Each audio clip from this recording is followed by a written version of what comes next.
Master your destiny on 99 FM. Welcome to the MYD Studios. Hector Mawonga, we are delighted to have you back in studio with us to share with us on your journey. You inspired us so much the last time that you were in, breaking down some of our own stigmas that we have around mental health. And so we're delighted to have you back. No, I'm delighted to be back again. Humbling that I've been able to get a second invite. So some way, somehow I'm doing something right, I guess. I think you definitely are. Hector, let's do a little bit of a recap. And we're right now, our theme is spend a moment in my reality. What is a day in your life like? Hey, to be honest with you, a day in my life is quite boring. Truthfully speaking, a day in my life is boring. But a day in my mind, now that would be exciting for anybody. Because some of the things that goes in my mind, yay!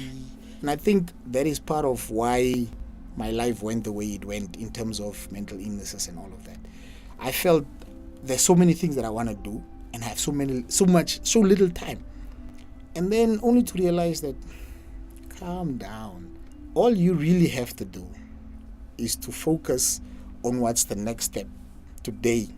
Like I tell people, it's humbling to know that I don't have to do everything by myself, because, not to sound preachy, but God for some reason has always put people in my life that has directed me to where I needed to be.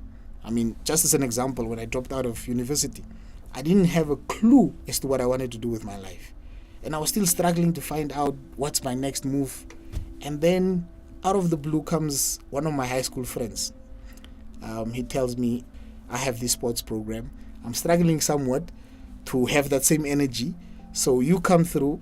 And there it started. And I look at it and I was like, but this is something I always wanted to do. By myself, I couldn't actually come to the answer. But the answer was provided for me. Well, that's why we need one another. Very much so. So, what are some of the hardest moments, though, in overcoming mental illness? What has a really difficult time been like for you?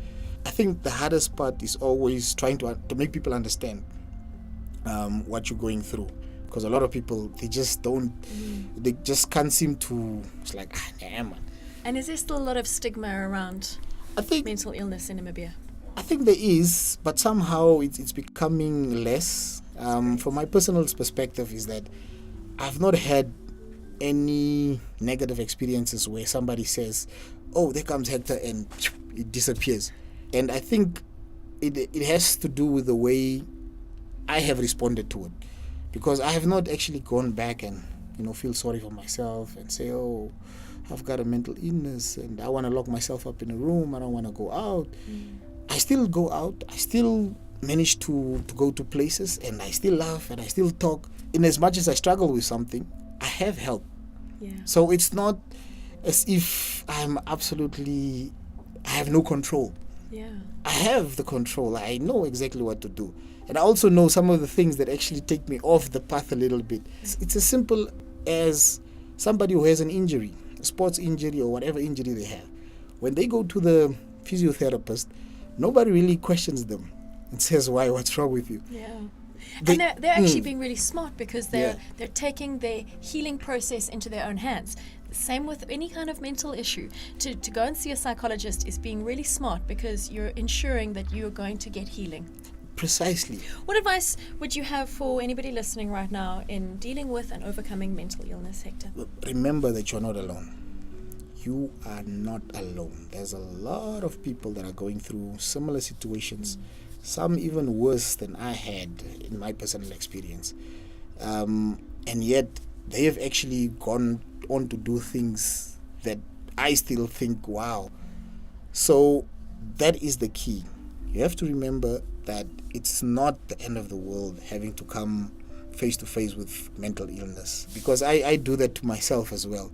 When I feel like it's not going so well, I know, okay, today I need to go out, make a little bit of an extra effort to go out and maybe talk to one or two people that I know always uplift my spirit. And that has helped me greatly. So I would advise them always, do not think you are alone. Yeah, absolutely. And there is help, and go and seek for it. But I love that you've summarized that it's up to us. And there's that saying, it reminds me of, if it's to be, it's up to me. If we're going to make our lives what we want them to be, we have to take that power into our own hands and work and be strategic, do what needs to be done to make our lives the best that they can be. And that's what Mastering Your Destiny is all about. I think that says it all. That says it all. Beautiful. What would your message be for Namibia? Namibia, I don't think sometimes we realize how blessed we are. Yeah, that's true. I think whenever I go through my, in my own head and what, and then I close my eyes and I realize how blessed I am. Blessed to be in a country like Namibia with so much diversity. Yeah. I'm blessed to be in a country that when you look around the world, there's so many things that are happening. Yeah. Bad things that are happening, and yet we are not really exposed to that. We're somehow, sheltered a little bit with all of that.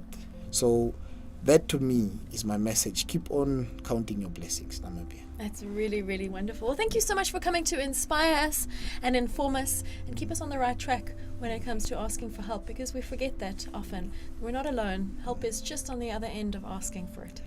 No, thank you for having me once again. That's been wonderful. Thank you, Hector. Master Your Destiny on 99 FM.